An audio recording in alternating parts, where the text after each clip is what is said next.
हवाओं के टकराने से पहाड़ में सुराख नहीं हुआ करते। कौन है ये? अरे यार हमें तुम्हारा ये अंदाज पसंद आया। अबे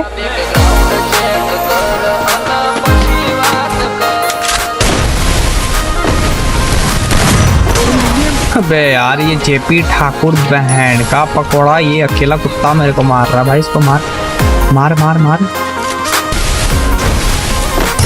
ओ जेपी ठाकुर ले, पापा से पंगा नहीं भाई, ठीक है? पापा से पंगा नहीं। ये ले ये ले ये ले ये ले।